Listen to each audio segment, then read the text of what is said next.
10 years of love, trust, and shared dreams. He believed they could conquer anything together. Yet life sometimes throws the kind of curveballs that leave you breathless. Instead of a joyful anniversary surprise, he was met with something that broke him. Surely you have some interesting thoughts about this video. Please leave a comment below. I'd love to hear your opinions. Don't forget to subscribe and hit the like button to support the channel. I went to my wife's office to surprise her on our 10-year anniversary, only to be greeted by this. With the rain we have had, we have crazy hours trying to make up time that we missed. So I work 12 hours on the days it's nice, sometimes a little longer. If it's raining when I get up, I don't go in. Some days we get sent home when it starts. Too dangerous. I usually hit the gym for an hour or two.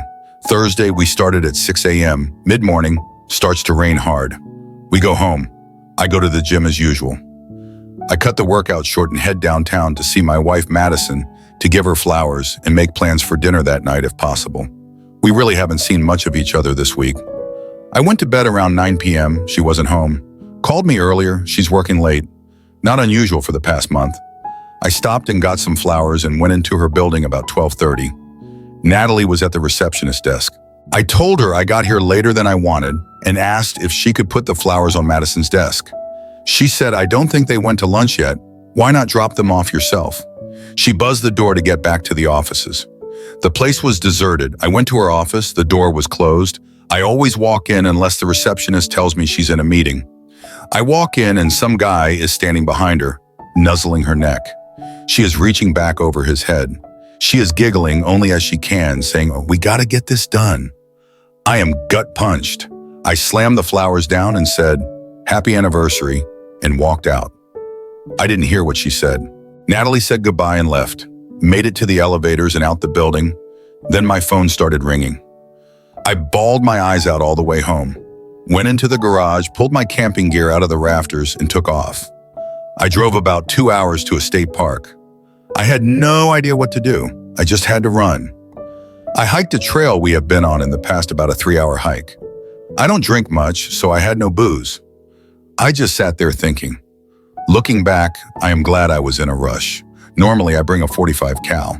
With me camping, we have black bears, which generally scare off, but get aggressive if hungry or cubs are around. The way I was feeling, I might have eaten the barrel that night. My phone was blowing up for Madison, so I had turned it off. I left the park to get reception and turned it on to see my good friend called. I called him back. He said Madison called him to check on me, make sure I didn't do anything stupid. We talked a bit, told him I got to thinking this through and would catch up on Friday. So while I am thinking about this, I go over our marriage from the beginning to see what I missed. We come from completely opposite backgrounds. My grandfather raised me with my mom. He taught me about life. He had a little saying about everything. He told me marriage would be the hardest job I ever had. You had to work on it every day. God, I miss him. We did not have much. Heard Mom and Grandpa having many discussions about bills. They worked hard, and my brother and I did not miss out on anything we knew of. Madison was born into money, not overly rich, but very comfortable. Went to a great college, always had great clothes, a new car, etc. And she is beautiful. 11 out of 10 beautiful. I would joke with her if she coughed about the silver spoon getting stuck in her throat. We met and started dating. I was dumbfounded how such a woman would ever be with me. We dated quite a while before she told me about her parents and lifestyle. Our friends called us the model couple because they thought we were so good looking we had to be models. Families were not as kind, afraid of the differences economically would come into play. Her dad and I started to get along, but her and my mom took some convincing. She graduates and gets her first job. We plan on getting married. We work out between us that we would expose each other to our lives that we live. I took her whitewater rafting. She took me to the symphony. We went ziplining. We went to an art opening, etc. We agreed that we had to experience the other's interests. She was really enthused about the more physical things we did. I kind of like the symphony and such. I own 2 tuxedos now. I look back and do not see any red flags. Her first 2 jobs she quit because the men all tried to get in her pants. She was paraded out in front for photo ops, invited to conferences when other newbies were not. At dinner at a conference, a partner tried to get her drunk, then tried to force himself into her room that night. She quit. The next job, the same thing, quit again. This third job has women as some of the partners, and none of that BS is in her workplace. She seems very happy. We seemed very happy. So now, Friday, I am home. I called her, asked where she was. Back at work, I, being in a smart-ass mood, said that the marriage is taking second place for a job. She responded since I would not talk about what she was doing. Fair enough. She will be home in an hour, so I wait. I want to save our marriage. If I am lacking in providing, then I want to fix it. I want to ask why, of course, but I cannot accept an I don't know answer. Here's the update. Let's see how they turned out. Wife and I had a marathon talking session on Friday late night. I started by asking that she be honest in all answers and be complete. Do not tell me half-truths that have to be asked several different ways to get a complete answer. She agreed. I started with why. Answer I don't know, kind of what was expected. We went around and around on this. Finally, I said, how many times did you have sex? Started to dodge, but when I let out a sigh and shook my head, she said 6 or 7 times. That started things rolling. I kept my cool. How long? Last 3 weeks? Back to why. Could not give an answer. Do you still love me? Yes. Saying it because we are done trying to save the marriage? No, with some conviction. Do you find me attractive? Yes. Why? Still can't answer. Am I not giving you something you are looking for? Here she hesitated but quickly recovered. I knew I was onto something. Could not crack the nut, though. Finally, about midnight, I was tired. I said, Madison, you are an intelligent woman. I cannot believe you cannot articulate the why I am asking about. She started crying, saying she is trying to answer my questions. I said, okay, enough for tonight. Time for bed. She started to walk toward the door. I asked where she was going. To my parents' house. I told her that this is our house. I am not asking you to leave. She stopped crying at that point. I said, we are not divorced or separated. That may come, but for now, we need to be together until we sort this out. We actually slept in the same bed, not sex, in case you were going to ask. I am up almost most of the night. I am reading some of the comments in DM, had some great comments and back and forth with a few people. One told me that women generally marry up in social status. We were unusual, maybe second thoughts. One suggested that maybe I was right and that I was not fulfilling something for her. But one told me that there was a post a few days ago describing this scenario, but from the women's view, asking what she should do. He could not find it on the subs he looked at, ER/reviving infidelity or R/infidelity. So I pulled up Reddit and put in Madison's account and looked at her history. Bingo. She was the one who posted. So this morning, bright and early, we start again. I start out, why? Same answer. We go round and round getting annoyed. Then I say, did this guy challenge you intellectually? The look on her face was priceless. You read my post? For the masses, she described how she caught the feeling when they first asked in a makeout session in a hotel. She left. Next morning after I left for work, she hightailed it over to the hotel to put an end to it. Then had sex. It continued at least up to her posting. I am sure a couple of days later, I discovered them. She also was weighing whether to leave, then says this is moving way too fast. She needs to separate from the guy.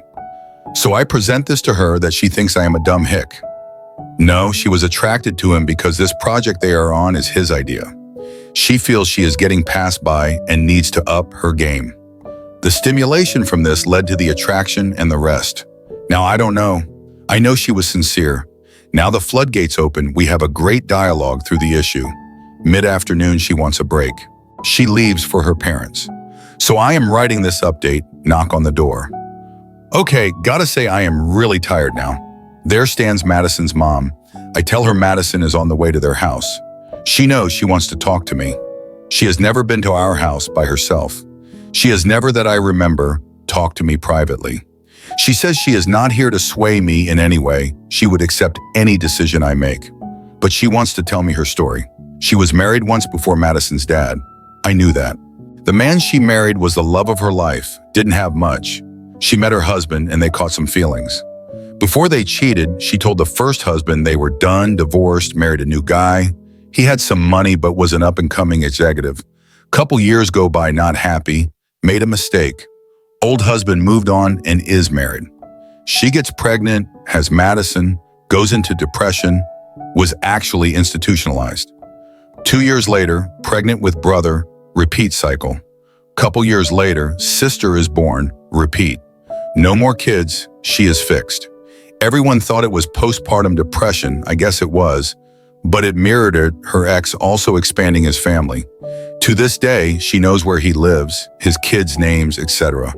She has never gotten over leaving the love of her life. She sees how I am with Madison. She sees she is my love. She saw it when she quit her first job, how I took care of her. She got up and left, saying nothing else. Well, that was an abrupt end to that story. Maybe we'll find out in another update in the future.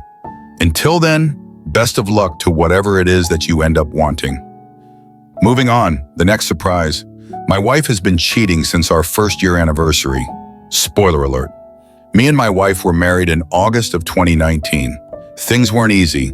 We fought a decent amount, but never to the point where I thought we were in danger of losing each other. We both had our struggles along the way. I have been in active recovery for a porn addiction for over 6 years, while she was starting her therapy journey to address childhood incestuous abuse. I thought we were on the right track. When August 20 came along, our relationship still had its rough spots, but it was the first year of marriage. It was supposed to be this hard, right? I believe that even though we weren't where we were at least in a better spot than where we started. A couple of weeks into August, my wife became more and more distant. She spent more and more time with her male friends from work. I began to have concerns, but every time I broached them with her, she would lay my fears to rest. You are the one who struggles with lust, not me. I am never one-on-one. I just make better friends with guys, etc. Despite my misgivings, I figured she was right. After all, I was the one who struggled with porn. I needed more boundaries than she did, right? We had the talk early on in our marriage that we wanted to set the boundary of never being in a one-on-one setting with someone of the opposite sex.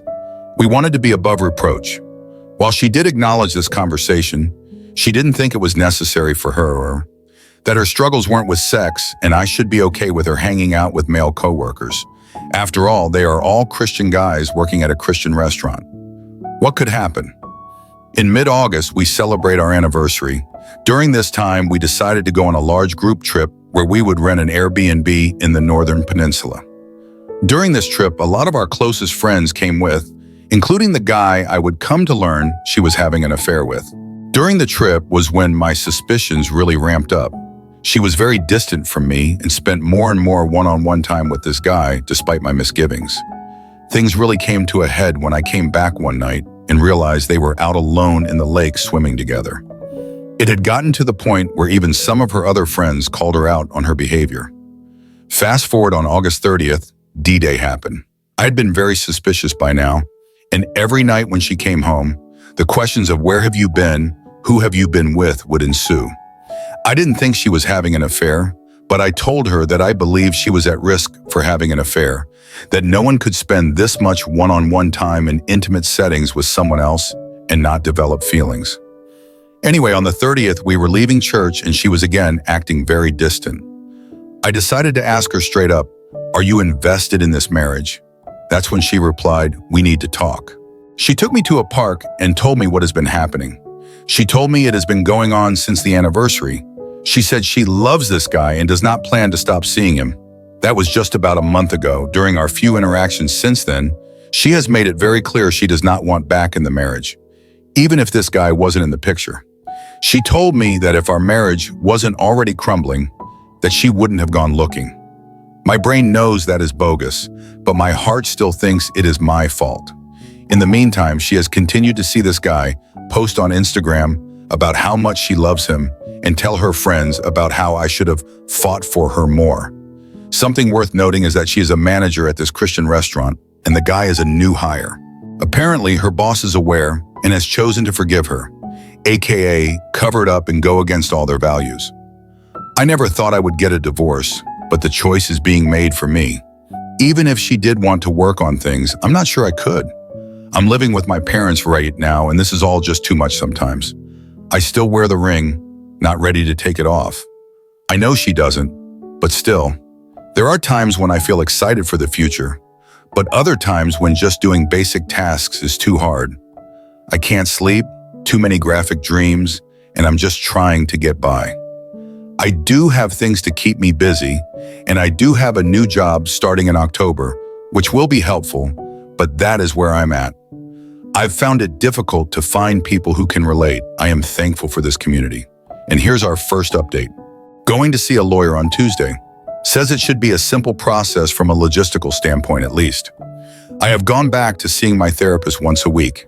He is a counselor who is Christian, but not a Christian counselor, aka doesn't answer everything with, just pray about it, or God works in mysterious ways, or any of that BS. We'll bring that stuff into the session if I ask him to, but not uninvited. The restaurant she works at is Chick-fil-A. She always talked about how their Christian values set them apart from other places. And here's the next update. I don't know what the proper format is for posting updates, so someone feel free to correct me if I'm doing it wrong. I found out that she has been telling people that the reason we are separated is because I was abusive. I talked with my lawyer and he said the only way that would hurt is if she filed for a PPO. And the only way she could do that is if she had concrete evidence. That means no going to her work, contacting her, etc. Yesterday I got the ring back, which was really difficult. My lawyer will send her documents to sign, and if she doesn't contest anything, we can move forward with scheduling a hearing, which is about a 2-month waiting period. And another update, 30 days till court hearing. A little bit of context. She had locked herself out of the apartment. We are separated, living in different places, but she texted asking for my key to get in. She said she was using the landlord's copy, needed mine. I haven't given it back. One last little FU, I suppose. Or maybe that is the last thing I'm holding on to. Like if I'm surrendering that, I'm surrendering the relationship. She's paranoid by her own admission, terrified I'll break into the house. She told me she was buying a gun. I've never been violent with her, never laid a hand on her, and I've assured her numerous times that I wouldn't resort to violence. That being said, the idea of her being afraid, albeit misplaced fear, feels good. Knowing that she knows I have access to her house if I really wanted to, that I still have a way in, I'm choosing to hold on to that, to nurse that. Maybe I just don't want to let her go all the way. Maybe I still love her. I know that's wrong, but I've felt so powerless the entire relationship. So yeah, that's where I'm at. The more I think about it, look into it, the more effed up I realize it is. Today's journal was longer than normal, with the hearing coming up. Even though I know she is a narcissist and this is the best move, it's still hard and hitting me. Here we are, friends. Didn't edit it or try to organize my thoughts, but this is where I am at today. 17/20/20. These are the days when it is the worst. When I'm at work and there is literally nothing to do but research and file. The time I have to think. These are the times when I would normally text my wife. Text her telling her how bored I was. Casual crap. What you up to? How's work? Anything new? Blah, blah, blah. I miss that. The regular stuff, the day-to-day stuff. I forgot how lonely it is to be single. There, I said it. I'm single. 31 days until the court date. And I'm scared. I'm really freaking scared. Talk to Sean about the key. Explain that all behavior has a function. This is the only thing I have control over. It makes sense. I never had control during the marriage. I don't have control during the divorce. Handing over the key is giving it up. 100% giving up. I don't want to go home. I don't want to go to work. I'm struggling. Really struggling. Having trouble finding something to look forward to. I don't know if I'll come back from this. Sean told me to reclaim my past, reclaim my reality, not wait for someone else to validate my experience. That's really the reason I'm writing the letter. To get acknowledgement from her. For her to give me permission to have my reality. I don't let myself have it if it can't be justified or validated by someone else. I'm on a roller coaster. I'm in a glass box of emotion. I'm insane. The silence. As long as something is going on at every moment of the day, then the pain is manageable. I'm not busy. I'm with my thoughts, with my brain. I hate my brain. I feel between a rock and a hard place. I've begun to really dig into the research. Right now, I have over 26 peer-reviewed articles related to narcissism, childhood sexual abuse in its relation to infidelity, and attachment styles and infidelity. Infidelity in the first year of marriage, sexual abuse leading to narcissism and infidelity. Long-term impact of betrayal trauma. Characteristics of cheaters. Are cheaters hypocrites? Characteristics of people most likely to be cheated on, etc. Maybe one day I'll make sense of this. Maybe this will be the biggest freaking research paper I've ever done. Maybe I will be able to conclusively come away from this experience and say, this is why it happened. I'm going to try and perform an autopsy on the corpse that is our marriage. I won't lie. My intention is definitely to point out her fault, to unequivocally convince the jury of my innocence and her role in disintegrating our marriage. I'm heated. As I cool down, the hope is that I will be able to better look at my stuff too. Because it's there. As much as I hate to admit it, it is. I think the main reason I feel a need to prove the pain is because she has yet to truly validate it. I have not had a single conversation with her where she did not attempt to explain away, gaslight, justify, twist the truth, displace, or rewrite the narrative. I've been on lawyer mode, on a witness stand. I spent all of last year being cross-examined. And even though we have cut off contact, she is still a leech in my mind. I find myself doubting the institution of marriage, doubting values that I've held just as fundamental truths for so long. I don't see the point in waiting until marriage. I don't see the point in taking the step. I don't see the point in taking the risk. Maybe I do, but the risk and potential for failure is too great. I was certain, freaking certain she was the one. I thought I had dodged a bullet with my last fiancé. Maybe I just traded a raw onion for a rat poison. One is gross, the other one kills you. Who knows? The one could have been worse, probably would have been. But the point is, my judgment is screwed. How can I be certain of anything when the thing I was 1000% sure about is a lie? My mom asked me if I ever saw myself getting married again. Moving on, right after she asked, she realized it was too soon for the question. Don't get me wrong, it definitely was. I'm not ready to remotely consider moving on, but if I had to answer now, I would say no. No, I am not getting married again. What am I going to tell everyone? Hey guys, welcome back. This has been hell. This has been the worst. Being in a situation where there is even a risk of this happening again seems unfathomable. It's like having an explosion strapped to my chest. Even if there was only a 10% chance of it going off, there's still a chance. I wasted a freaking baller wedding on her. It's supposed to be a one and done thing. No, right now, I don't think I'm meant for marriage. I was certain. My certainty is shaky. My certainty is unreliable. My certainty is nothing more than I guess. I'm certain of nothing. I'll never be certain of another woman. Marriage doesn't require certainty.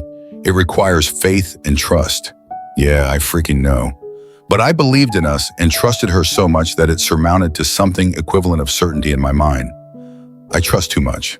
Life has a way of throwing us into situations we never imagined we could endure.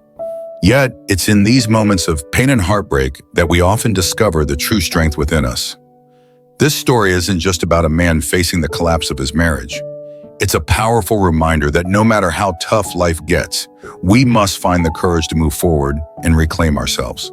If you've ever experienced something similar or have thoughts to share, feel free to leave a comment below. Sharing your story might be the encouragement someone else needs to keep going. Don't forget to hit the like button if you found this story meaningful, share it with others, and most importantly, subscribe to our channel to stay updated with more real-life stories like this. See you in the next video.